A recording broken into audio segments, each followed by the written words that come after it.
Et on reste en Belgique pour évoquer la lutte contre le terrorisme dans le pays. Charles Michel a annoncé l'abaissement d'un cran de 3 à 2 du niveau de la menace, même si des lieux et événements ponctuels continueront de faire l'objet d'une surveillance étroite. Marie-Peter. Une nouvelle attaque terroriste serait désormais peu vraisemblable, selon le gouvernement et les experts belges. Le niveau d'alerte est passé de 3 à 2 sur une échelle de 4, sauf pour des exceptions ponctuelles, a déclaré le Premier ministre sans donner plus de détails. Selon des médias belges, il pourrait s'agir de lieux stratégiques comme les centrales nucléaires, de zones touristiques, de grands événements culturels et sportifs ou encore des zones sensibles comme les lieux de culte et plus particulièrement les synagogues et les écoles juives.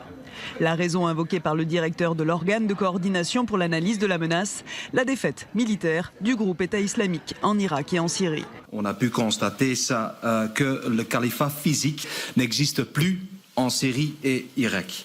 Et de plus, la menace émanant du califat virtuel est actuellement réduite aussi. La propagande officielle visant à inciter les individus qualifiés d'acteurs isolés à commettre des attentats chez nous a diminué.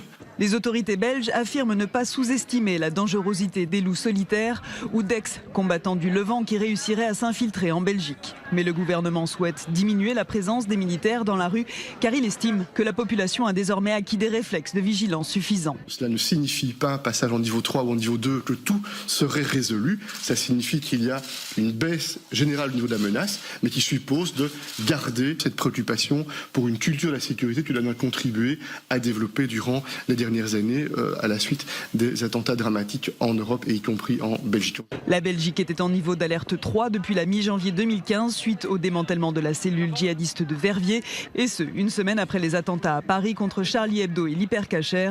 Le niveau maximal, 4, avait été activé 2 fois après les attentats de Paris puis ceux de Bruxelles.